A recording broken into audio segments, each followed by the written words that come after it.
el tema de l'ecocidi. Les hem presentat, però per si de cas les tornem a saludar i les presentem de nou. Avui farem una mica de tripartit. Parlem amb la Gisela Torrents, que és ambientòloga i també és especialista en temes legals, en aquest cas de l'Observatori d'ESC, una de les entitats que forma part també de la xarxa de prou ecocidis aquí a Catalunya. Gisela, bon dia, en primer lloc. Bon dia. I també tenim a la Maite Montpó, que lidera des de fa un temps la campanya de Stop Ecocidio a nivell estatal, a nivell de l'estat espanyol. Maite, molt bon dia. Bon dia.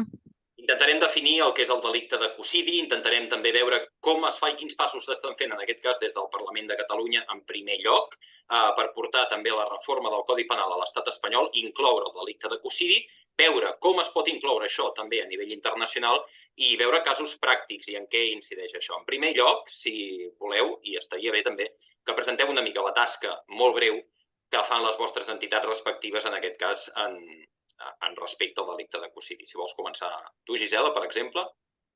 Sí, i tant. Bueno, jo primer recalcar que jo no soc especialista en dret, ni soc jurista, ni soc ambientòloga. Sí que és veritat que a l'Observatori d'ESC tenim moltes persones que són juristes i moltes persones especialitzades en lleis. No és el meu cas, però bueno, hi farem un esforç, i estem fent un esforç també en el tema de l'ecocidi, no? Però bueno, per presentar una mica l'Observatori d'ESC, ara ja és l'Observatori d'ESC, no d'ESC, ho vam presentar fa 2 setmanes en el nostre aniversari perquè acabem d'incloure els drets ambientals. És un observatori de drets econòmics, socials, culturals i ara ambientals també. I bàsicament el que nosaltres fem, per lo que som coneguts és pel dret a l'habitatge. Tenim tota una àrea de l'Observatori d'ESC que es dedica al dret a l'habitatge, que treballa molt conjuntament amb la PA i amb altres entitats per protegir el fet que les persones puguin viure i que tinguin una casa o tinguin un pis o puguin pagar-se el lloguer tant a Barcelona com a la resta de l'Estat, especialment a Catalunya. I després tenim un parell d'àrees més, de justícia econòmica i de justícia ambiental i sobirania alimentària, que és on concretament jo estic treballant. I la nostra feina és tant d'investigació com d'incidència política i en el cas que ens pertany avui en el tema de l'ecocidi, doncs recalcaria aquesta feina d'incidència que fem directament amb el govern o amb la gestió pública, per canviar certes coses, per millorar la forma de vida que tenim totes i en aquest cas per incloure l'ecocidi en el Codi Penal de l'estat espanyol.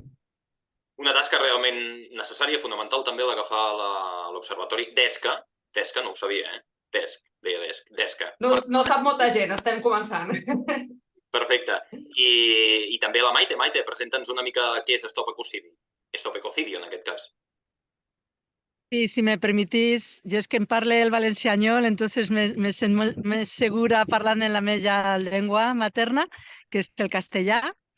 Entonces, aleshores, Stop Ecocidio es una campaña internacional que queremos convertir el ecocidio en un crimen internacional en la jurisdicción de la Corte Penal Internacional, que es la corte que juzga los peores crímenes que se pueden cometer. Estamos hablando de colocar el ecocidio al mismo nivel ético y jurídico que estos grandes crímenes como son el genocidio, los crímenes de guerra, los crímenes de lesa humanidad. Y estamos en los 5 continentes, es una campaña que se ha expandido muy rápido, muy poquitos años y que, trabajamos a muchos niveles, Trabajamos claramente con políticos y diplomáticos porque son los estados parte del Estatuto de Roma de la Corte Penal Internacional los que tienen que crear esta nueva ley, introducir una enmienda al Estatuto de Roma y crear el crimen internacional de ecocidio, pero también trabajamos con la sociedad, a distintos niveles, creando redes de apoyo, etcétera. Como es el caso de la alianza que hemos hecho con la xarxa en Cataluña, que nos hemos unido a todas las organizaciones catalanas, que son muchas, y ya lo hablará Gisela, pues nos hemos unido para conseguir esto todos juntos, porque al fin y al cabo esta es una ley para proteger al planeta, es una ley que nos incumbe absolutamente a todos los seres vivos del planeta, el proteger la vida en el planeta. Treballeu directament, és una de les moltes organitzacions a nivell internacional que deriva de la fundació de Stop Ecocide l'any 2017 per l'advocada Polly Higgins, escocesa, i també per Jojo Meza, que és qui ho lidera ara mateix tot aquest moviment, no? És una xarxa, com dic, un conglomerat, i precisament Stop Ecocide defineix ecocidi, anem a definir el terme, exactament, va fer una definició jurídica fa uns anys, que diu així, diu, tot acte il·legal o derivat d'un defecte greu de previsió o de precaució comès sabent que és altament probable que causi un dany greu, extens i durador al medi. Aquesta és la definició que tenim. I com deies tu, Maite, campanyes diferents, hi ha manifestos per signar, als quals també us podeu adherir, tant d'una banda com de l'altra. Comencem, si voleu, per Catalunya. Prou d'ecocidi, Gisela. Nosaltres, quan vam començar aquesta campanya a Catalunya, ja fa diversos mesos, ha sigut una campanya de certa manera una mica lenta. No lenta per nosaltres, sinó perquè els timings i els tempos per entrar certes propostes al Parlament de Catalunya a vegades es poden allargar molt. Quan vam començar tot això, nosaltres vam escriure un manifest i vam fer una web que es diu proecocidis.cat, que encara està disponible si entreu. Allà teniu el manifest i allà moltes entitats van decidir adherir-s'hi. De fet, tenim 71 entitats, si no m'equivoco, ara mateix adherides al manifest de proecocidis per proposar aquesta modificació de llei, modificació del Codi Penal a nivell de l'estat espanyol. I res, la nostra feina ha sigut bàsicament durant molt de temps fer conèixer, donar a conèixer aquesta proposta de modificació de llei a diverses entitats. Tenim entitats clarament ecologistes com Greenpeace, l'ODG o CETEP, per exemple, però també tenim altres entitats que es dediquen als drets socials des d'una altra banda, com per exemple Òmnium, que totes aquestes són firmes del nostre manifest i han estat recolzant aquesta campanya durant aquests mesos. I a Espanya, Maite, més de 300 entitats o empreses o organitzacions no governamentals que també s'han adherit en aquesta campanya. Sí, hay alrededor de 300 organizaciones, asociaciones, movimientos sociales y también empresas que se han adherido al manifiesto en España. Tenemos también un manifiesto internacional i ja digo que és molt important, no?, esta unió de tota la societat civil demanant la creació del crimen internacional d'ecocidi, no?, perquè al fin i al cabo és per a tot el planeta. Y n'hi ha així en Espanya, també en Catalunya, con el manifest català i també a nivell internacional. El Parlament de Catalunya, el passat 26 de juliol, a proposta precisament de tot aquest grup i de tota aquesta xarxa d'entitats que reclamen, va presentar una proposta de llei, en aquest cas del grup parlamentari de la CUP, que va ser qui ho va recollir, una proposta de llei per canviar precisament la llei que és el Codi Penal espanyol i introduir el delicte d'ecocidi. En principi, per portar primer aquesta proposta al Congrés dels Diputats espanyol i, per tant, perquè el Congrés dels Diputats espanyol aprovi aquesta reforma del Codi Penal i introdueixi el delicte d'ecocidi. És una proposta pionera a l'estat espanyol i, per tant, és important des d'aquest punt de vista. Però s'està en tràmits, no? En quin tràmit estem ara? Perquè s'ha de fer una votació, en principi, en els propers mesos. Clar, de fet, ho has explicat molt bé, ho vam presentar al juliol, després de molts mesos esperant d'entrar al Parlament. Va tenir, jo diria que una bona rebuda. Era difícil que tingués una mala rebuda també, perquè nosaltres havíem estat durant aquests mesos parlant amb els partits polítics del Parlament de Catalunya, i havíem estat explicant-los exactament el que es volia fer, a què consistia aquesta modificació de llei, i al final crec que també és difícil oposar-s'hi en tant que això s'envia al Congrés dels Diputats a l'estat espanyol i són ells els que decideixen si es modifica o no es modifica el Codi Penal. Per tant, el que s'està fent des d'aquí és, no diria que simbòlic, perquè realment pot arribar molt lluny i pot arribar a canviar el Codi Penal, però és difícil oposar-s'hi des d'aquestes primeres passes, aquestes primeres estats de la campanya. Llavors, s'havia de fer, si es volia tirar enrere al juliol, s'havia de fer una esmena a la totalitat, o sigui, s'havia de tirar completament aquesta modificació, aquesta proposta de modificació enrere, i cap dels partits que es van mostrar una mica més reticents, que podríem dir que van ser el PP, Vox i Ciutadans, que no és que estiguessin completament en contra, però sí que van mostrar algunes reticències, algunes coses concretes de la proposta. Cap d'ells va optar aquesta esmena a la totalitat i, per tant, això va passar a el que ara és un període de compareixences que durarà un temps determinat. S'estan cridant a persones professionals no només en el camp de l'ecologisme, sinó també en els camps legals i jurídics perquè puguin fer les seves propostes i explicar des dels seus punts de vista i les seves professions ben bé com s'hauria de liderar o de gestionar aquesta proposta. I a partir d'aquí, si això s'aprovés, si el text final s'aprovés un altre cop al Parlament de Catalunya, llavors sí, s'enviaria al Congrés dels Diputats i allà es faria una altra campanya estatal on esperem participar-hi i entenc que una última votació per decidir si s'inclou el Codi Penal o no. I a partir d'allà ja començaria la feina internacional que esperem, o sigui, la nostra idea és que, evidentment, l'estat espanyol sigui positiu en aquest sentit, que aprovi l'ecocidi en el seu Codi Penal i després doni suport a tot el que estava explicant la Maite dintre dels Estatuts de Roma, que s'inclogui l'ecocidi com un crim a nivell internacional i que Espanya justament sigui pionera, espitjant també amb altres estats que ja ho són per aquesta inclusió. Després anem a la Cort Penal Internacional. Ara, però, també, i us expliquem que hi ha diversos estats des de fa força temps, Vanuatu i Maldives, estats del Pacífic, que van començar aquesta lluita també, bàsicament perquè pateixen més de prop conseqüències de l'escalfament global, en aquest cas augment del nivell del mar, augment també de la freqüència i de la intensitat de certes tempestes tropicals, van liderar aquest procés. Diversos estats com Suècia, Bèlgica, Països Baixos han incorporat d'alguna manera o estan a punt d'incorporar a les seves legislacions, també Xile, Argentina, altres països, aquest delicte d'ecocidi. Parlàvem de Catalunya. No sé si a Espanya hi ha hagut algun altre moviment, Maite, o quina mena de campanya es pot fer també per impulsar aquesta aprovació dins del que és el Congrés dels Diputats. Sí, en la anterior legislatura, en la Comisión de Transición Ecológica y la Comisión de Exteriores se aprobaron dos mociones en las que se pedía al gobierno español que se encaminara a crear el delito de ecocidio dentro de la legislación penal española y que también que España fuera uno de los estados que lideraran la creación del crimen internacional. También en el Parlamento de Navarra se aprobó una moción en el mismo sentido.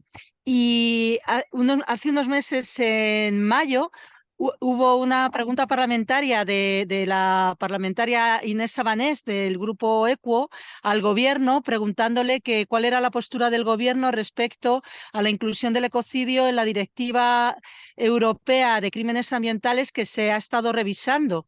Y la respuesta del gobierno fue que se muestra a favor de la creación del crimen de ecocidio y de la inclusión del ecocidio en legislaciones nacionales. Entonces, en principio, España es uno de los países que está por la labor de la creación de este nuevo crimen y también del delito en el Código Penal, ¿no? Pero el proceso para crear el delito en el Código Penal se ha iniciado en Cataluña con esta propuesta de ley y entonces tiene su propio desarrollo y que primero será en el Parlamento catalán y luego ya pasará al Parlamento Nacional donde habrá de elaborarse, ¿no? Aquest delicte té un impuls especial també aquest any perquè Europa, com deies i com feia referència, també el mes de març va fer un impuls especial i bé, per impulsar tots els estats membres, en aquest cas de la Unió Europea, doncs incloure el delicte d'ecocidi a les seves legislacions i canviar la directiva que està en procés, en aquest cas, de drets ambientals pel que fa a la Unió Europea. Ens preguntem, quan parlem del delicte d'ecocidi, sobretot, perquè a nivell de legislació a l'estat espanyol tenim el Codi Penal i dintre del Codi Penal hi ha dos capítols especials, article 3 i article 4, que parlen sobre els drets de la natura, dels recursos, de la naturalesa i també, doncs, en aquest cas, dels animals en part, en molta poca part. El que passa que comporten penes menors, no? També hi ha la llei de biodiversitat, de protecció dels espais naturals. Aleshores, en què es diferencia el que seria aquest potencial delicte d'ecocidi amb tot això que ja ha recollit fins ara a la legislació? Cuando hablamos de ecocidio, no hablamos de un delito ambiental cualquiera, hablamos de un daño que es grave, esto es lo primero, es un grave daño que además es o extenso o duradero o ambas cosas al medio ambiente. Entonces, para hacer una comparativa, la diferencia entre un delito ambiental y el ecocidio es la misma diferencia que puede haber entre el asesinato y el genocidio. Quiero decir que es una escala superior de crimen y por eso nosotros pedimos que se recoja, porque no está recogido, no es un delito causarle un grave daño a la naturaleza. Es delito causarle un daño, pero estamos hablando de algo de una escala superior. Además, la definición jurídica de ecocidio que tú ya has comentado al comienzo de la entrevista, hay otros factores, ¿no? que cuando hablamos de ecocidio no solamente sería un acto ilícito, es decir, que pueda estar prohibido por la ley nacional. También en el caso de actos arbitrarios, también habría que juzgarse el ecocidio, ¿no? Y tal y como está planteada la definición jurídica de ecocidio, también estamos hablando de es un delito de peligro. Es decir, es como cuando tú no tienes que tener un accidente con el coche y entonces se te multa o vas a juicio porque habías bebido. Es que por el hecho de haber bebido alcohol, a ti ya se te puede poner una multa. Esto es lo mismo. El comenzar una actividad que puede terminar produciendo un ecocidio ya es estar cometiendo el crimen de ecocidio, ¿no? Porque de lo que se trata con esta ley también, y esto es muy, muy importante, es prevenir la comisión de ecocidios. Está claro que cuando se ha cometido un ecocidio, pues la ley va a servir para todos aquellos que hayan tenido la responsabilidad en la toma de decisiones para cometer este acto delictivo, pues está claro que se sentarían en el banquillo de acusados. Pero lo ideal es que el ecocidio no tenga lugar, que este grave daño a la naturaleza no tenga lugar. Ese es el fin también de la ley, ¿no? La prevención. Usant exemples pràctics, potser, Gisela, també en Catalunya, a nivell potencial, perquè aquí ja s'han dut a terme, han passat coses greus, és a dir, per exemple, i posant un exemple, la plataforma Castor, famosa, no? Perquè és aquest dipòsit, per exemple, d'injecció de gas davant de les costes del Montsià i del País Valencià, que va provocar un seguit de terratrèmols i de conseqüències a tot l'àmbit, no només local, sinó també d'aquest racó del Mediterrani. No? Això provoca danys i ara també es preveu, per exemple, una ampliació del que és la tercera pista de l'aeroport del Prat de Barcelona, que pot causar danys importants a una zona que està catalogada com a ZEPA, de protecció dels aus en aquest cas, i un espai deltaic, que hauria de ser àmpliament protegit. No? Clar, el delicte d'ecocidi en què pot ajudar o en què canvia per intentar penalitzar aquests casos? Clar, jo crec que una cosa important que hem de tenir en compte amb el tema de l'ecocidi és que, primer, que no s'està legislant suficient per protegir la natura i moltes vegades aquestes legislacions, no vol dir que amb el tema de l'ecocidi, de la inclusió de l'ecocidi com a tal, això canviï, però sí que és veritat que moltes vegades les legislacions són només per protegir l'accés de les persones al medi ambient i no pròpiament al medi ambient com una entitat, com un subjecte de drets com a tal. No? Crec que tenim un sistema jurídic encara, com moltes altres coses del món, que està encara bastant retrasat respecte a el que jo crec i molta gent, i especialment molta gent ecologista, creu que hauria de ser. I crec que avançant aquesta legislació, ser pioners en això, que la gent en parli i tenir la discussió, ja és pròpiament un bon símbol, un símbol que estem avançant, que en queda molt camí per recórrer, evidentment, però que estem avançant especialment per primer posar la natura al centre i després tenir alguna forma de controlar el que estan fent les grans empreses. Aquí, tant a Catalunya com a Europa, com a la resta del món, tenim grans empreses que passen per sobre de qualsevol cosa per tal de tenir un benefici econòmic moltes vegades milionari, no? I aquestes empreses campen a sus anchas, diguéssim, no tenen per què rendir-li comptes pràcticament a ningú. Això no pot ser, perquè al final aquestes empreses estan jugant amb el que és comú, amb el que és de totes, per privatitzar una acumulació de capital que probablement tampoc és necessària, no? Llavors, crec que tant les empreses catalanes com les empreses de tot arreu han d'estar més controlades i han de tenir també aquesta...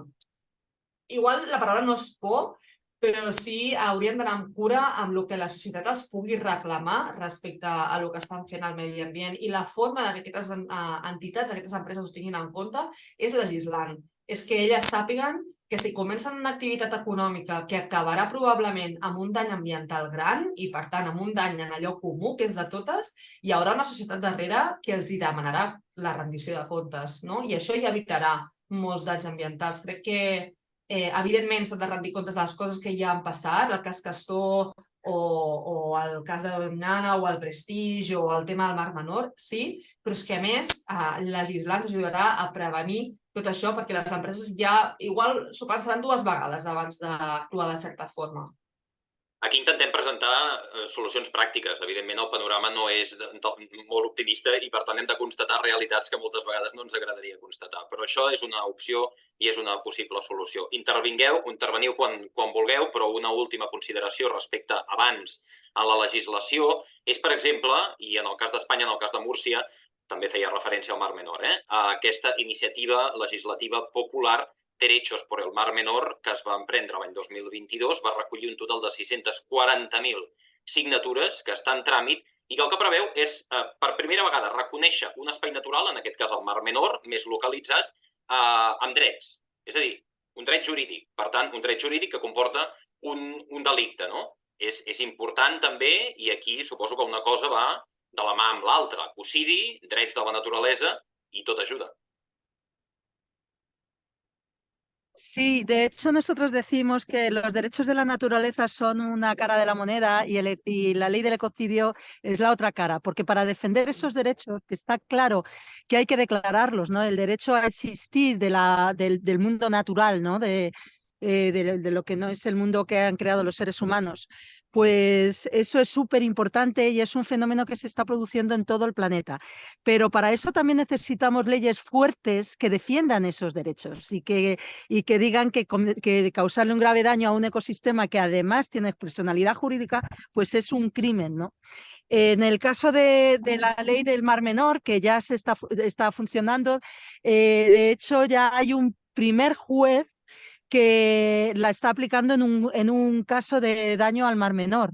O sea que la ley es muy joven, tiene solamente unos meses y ya hay un juez que la está aplicando en un caso allí en Murcia.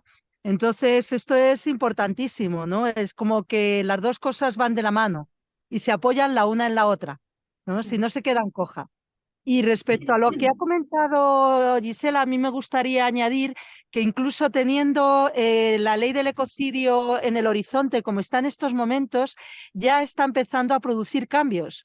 Porque claro, si tú eres un inversor, por ejemplo, e inviertes en actividades económicas, tú quieres saber que tu dinero lo estás invirtiendo en un sitio seguro. Y entonces, si a la hora de invertir se te plantea una actividad que puede llegar a ser un delito, tú no vas a poner tu dinero ahí. Entonces estamos viendo como, por ejemplo, hay un proyecto de un mega oleoducto, bueno, son dos en África, pero hay uno en concreto que es brutal, que va a atravesar todas las selvas centrales de África, el lago Victoria, eso es de un oleoducto de miles de kilómetros. Y entonces lo que se están encontrando es que no hay compañía aseguradora que quiera asegurar ese oleoducto. Entonces, esto es muy, muy importante, ¿no? Es como una de las cosas también que tiene el establecer delitos de ecocidio, crímenes de ecocidio, es que se establece una barrera que no se debe de traspasar. Entonces, lo que hace es reorientar la actividad económica para que no deje de producirse, pero que se produzca de una forma segura, que no cause un grave daño al medio ambiente. Y esto es importantísimo porque este freno ahora mismo no existe. Marxem ja a Den Haag, a l'Haia, que diuen en castellà, la ciutat dels Països Baixos, on és la seu de la Cort Penal Internacional, o Tribunal Penal Internacional, que es va fundar l'any 1998 i que en principi recollia el delicte d'ecocidi. Però una reunió d'aquestes màgiques que va tenir lloc entre els Estats Units, Gran Bretanya, França i Països Baixos l'any 1996 va eliminar aquest delicte d'ecocidi del que és l'Estatut de Roma, que és un dels estatuts que va fundar, que constitueix aquesta Cort Penal Internacional. La Cort Penal Internacional recull actualment els delictes de crims de guerra, crims contra la humanitat, també el delicte de genocidi i, últimament, el delicte o crim d'agressió. Ara, i des de l'any 2009 de manera incansable, com deia l'advocada Polly Higgins, que també us recomano que seguiu tant els seus llibres com el seu llegat, com les seves diferents conferències que ha pogut fer arreu del món, intenta que aquest delicte d'ecocidi que va ser retirat torni una altra vegada a la Cort Penal Internacional. Això també demana, aquesta demanda de la qual hem parlat al Parlament de Catalunya, i les diferents demandes o introduccions a la legislació dels diferents països. Què cal perquè aquest delicte d'ecocidi finalment sigui recollit per la Cort Penal Internacional? En aquests moments tu ja has mencionat que hi ha tres països que han demanat a l'Assemblea d'Estats Parts de la Corte Penal Internacional, l'Assemblea anual, van a demanar que la creació del crim d'ecocidi, que són Vanuatu, les Maldives i Bèlgica. Ara mateix hi ha un grup de països que s'estan agrupant per a fer esta demanda conjunta, perquè, clar, se necessita... Bueno, ahora me pasa el castellano. Es que me contagio cuando os escolto, ¿no?, parlar en català y entonces me contagi, pero bueno, ahora mismo hay un grupo de países que está liderando Vanuatu. Vanuatu desde el comienzo apoyó a Polly Higgins y siempre ha estado ahí, y ahora mismo Vanuatu está agrupando a una serie de países para llevar la propuesta de enmienda al Estatuto de Roma de forma conjunta, para que así sea algo seguro y que tengamos claro que va a salir adelante. Entonces, en estos momentos, además de los tres países que hemos dicho, está también Samoa, está Bangladesh, está Nueva Zelanda, Aotearoa. Es decir, hay movimientos a nivel parlamentario gubernamental en más de 20 países en el mundo que se está hablando de ecocidio. Ahora mismo en Chile, justo hace unos días, se aprobó un nuevo código penal que introduce algunos aspectos del ecocidio y agrava las penas para los delitos ambientales. Entonces, hemos avanzado mucho en muy poquito tiempo, pero necesitamos ser más fuertes para que esto siga adelante en la Corte Penal Internacional. ¿Y por qué es importante que sea la Corte Penal Internacional? Pues porque además de ser la Corte que juzga los peores crímenes, y el ecocidio debe de estar ahí, porque también cuando se produce un ecocidio se violan los derechos humanos, se violan los derechos de la madre tierra, pero también derechos humanos, ¿no? Y es un ataque frontal a las bases de la vida. También es cierto que es el único mecanismo legal por el que se puede acceder a los códigos penales de todos los países conforme vayan ratificando la enmienda. Y eso significa que el crimen de ecocidio se podrá establecer de una forma uniforme en todo el planeta. Bueno, no todo el planeta, porque claro, no todos los países forman parte de la Corte Penal Internacional, que este es otro tema, pero por lo menos sí que estará contemplado a nivel internacional, y aquí entra el componente ético, que es muy fuerte, mucho más fuerte de lo que nos pensamos, porque a las empresas les interesa mucho tener buena imagen, porque si pierden la imagen, pierden a los consumidores, ¿no? Entonces, eso es un factor también muy, muy importante. Pero el hecho de que se produzca una regulación universal de este crimen, pues es también muy, muy importante, ¿no? La Cort Penal Internacional, Estats Units, Xina o Rússia, per exemple, com deies, no hi formen part. Tampoc hi ha aquell mecanisme que hi ha a Nacions Unides, com és el dret de vet. Per tant, en principi, Gisela, també és relativament fàcil presentar una esmena, diguem-ne, per canviar això en el que és la Cort Penal Internacional, no? Clar, això a l'Amèrica en sap molt més, però fins on jo sé és relativament fàcil proposar-ho, però no és fàcil aprovar-ne. Necessites una majoria de països que et votin. O sigui, això funciona diferent, per exemple, com funciona a la Convenció Marc de les Nacions Unides contra el Canvi Climàtic, que aquí sí que és tot per consens i existeix el dret de veto completament. No sé si en aquest cas estem parlant si funciona exactament igual. Fins on jo sé, quan es proposa s'han de fer votacions i ha de sortir majoria, i per tant necessites molts estats que ja estiguin a favor d'incloure l'ecocidi, i per això parlem tant que l'estat espanyol pugui ser un d'aquests estats, no?, que sumi en aquesta majoria, crec que és majoria simple, però ara la Maite ens ho assegura, per poder-ho aprovar o no. No és especialment fàcil, no? Primero hay que hacer la propuesta, entonces presentarlo oficialmente dentro de la Asamblea de Estados Partes. Al año siguiente se vota, se necesita una mayoría de 2/3. pero dentro de la Corte Penal Internacional hay 50 estados-islas, que son, como has dicho al principio, los estados que están al frente de las consecuencias del cambio climático, están sufriendo la subida del nivel del mar, se están quedando sin territorio y además están sufriendo unos grandes ciclones que están arrasando los países. Entonces, ya estamos formando esta masa crítica dentro de la Corte Penal Internacional que haga que más países se sumen y que cuando llegue el momento de presentar la enmienda, luego se discute y luego ya se pasa a la votación, que cuando se produzca esta votación salga adelante con estos 2/3. Clar, és que en aquest moment històric que estem vivint, perdona, crec que, o sigui, aquest tipus de països petits que estan patint molt fortament les conseqüències de la crisi climàtica i un munt de pèrdues que a vegades són econòmiques i a vegades no són econòmiques, són pèrdues humanes, inclús pèrdues de tradicions, de llengües, no? Tota aquesta gent està fent molta feina, especialment el sud global està fent molta feina per avançar en legislació, no només en temes d'ecocidi, sinó també en temes de crisi climàtica i per demanar una compensació, a vegades econòmica, a vegades no, i a vegades simplement es demana que els països del nord global i els països enriquits facin el que toca i redueixin les seves emissions. Però jo voldria recalcar la gran feina que s'està fent, que és molta, tot i que a vegades no tenen tot el poder que ens agradaria que tinguessin, perquè evidentment hi ha grans estats amb molt poder econòmic que passen per sobre d'ells, però que la lluita per ells i per nosaltres no acaba. Hem repassat alguns casos a nivell internacional, també podem recordar vessaments de cru, vessaments també, en aquest cas, a Nigèria, per exemple, per part de la companyia Shell, l'incident de la plataforma Golf de Mèxic de Deepwater Horizon, o sense anar més lluny, 13 de novembre del 2002, a les costes de Galícia, el petroler Prestige, que s'enfonsa i crea aquells hilillos de chapapote que després, evidentment, porten grans i greus conseqüències per tot el medi.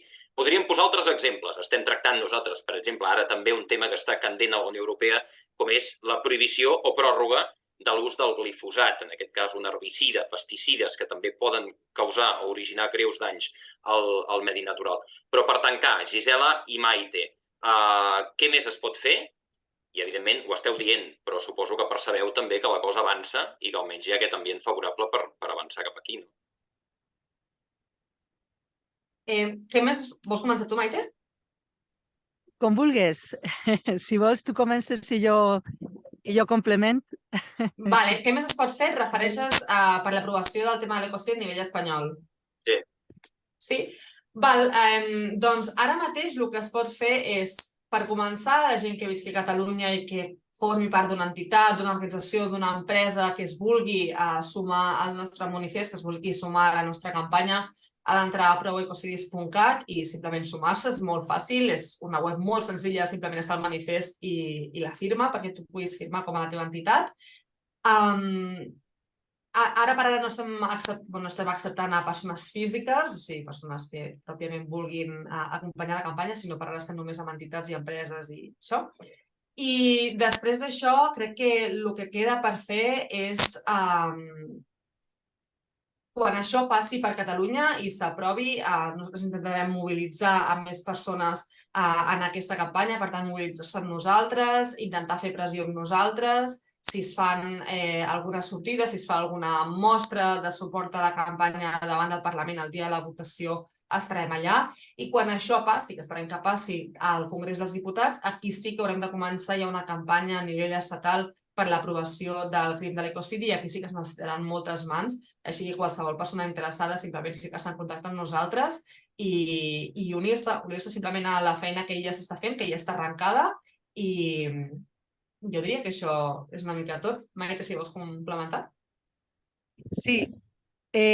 Com ara estem en la fase de Catalunya, és molt important el que has dit, que tota la gent de Catalunya que estiga en associacions que se unan al manifest, ¿no? En el caso nacional, pues seguiremos presionando, ¿no? A nivel nacional estatal para que más asociaciones se unan y cuando pase a nivel estatal pues nos organizaremos y pediremos el apoyo de personas individuales y también de colectivos, ¿no? Luego, para apoyar la campaña a nivel internacional, lo puedes hacer de forma individual, haciéndote protector de la tierra o firmando la petición internacional. Y si eres parte de un colectivo específico, como por ejemplo Océanos, Arte, música, jóvenes, FES, tenemos todos estos grupos para unir a toda la gente que quiera pedir la creación del crimen internacional. Y aquí también tenemos a las empresas. También trabajamos con empresas porque son ellas también las primeras interesadas en saber en qué terreno moverse de forma segura y colaborar para hacer este cambio de paradigma, y que no significa tener esta ley, no significa que tengamos que volvernos a las cavernas, es todo lo contrario, significa que podamos tener futuro y haciéndolo con lógica, no causando daño, sino poder desarrollar nuestras actividades que nuestras sociedades prosperen, pero sin que sea a costa de causar grandes daños, ¿no? Entonces yo pediría que se visite la página web de Stop Ecocidio, stopecocidio.org, ahí está toda la información, también está el manifiesto catalán, está incluido ahí. Y bueno, pues ver la manera de colaborar. Y una manera también muy sencilla es, si estás en redes sociales, habla del tema. Habla de que podemos crear el delito de ecocidio en España, que podemos crear el crimen de ecocidio internacional, que es vital para la protección de la vida. O sea, es también, porque ya digo, esto es una cosa de todos, ¿no? Y todas. Evidentment, la informació és una gran eina, la difusió també, podeu col·laborar-hi, us cito també aquests exemples que ja hem citat. Pàgina web de Stop Ecocidio, stopecocidio.earth, en aquest cas, també la pàgina a nivell català, Prou d'Ecocidis, on podeu també signar el manifest. Us convido novament a seguir el llegat a nivell internacional d'aquestes dues personatges que van liderar tot el procés, tant Polly Higgins com Jojo Meza, actualment a Stop Ecocide. Nosaltres hem contribuït també amb un petit article que podeu trobar a la nostra web on recollim una mica tot això i, evidentment, col·laborar amb esperança, doncs, i esperant que tot això acabi a bon port, que ens ajudi a tots plegats a defensar la naturalesa, els animals i prevenir tots aquests delictes. Acomiadem i us agraïm molt avui també Gisela Torrents de l'Observatori d'ESCA, nova nominació, com diem, i Maite Montpó, de Stop Ecocidio. Moltíssimes gràcies per intervenir avui. Moltes gràcies. Moltes gràcies a tu.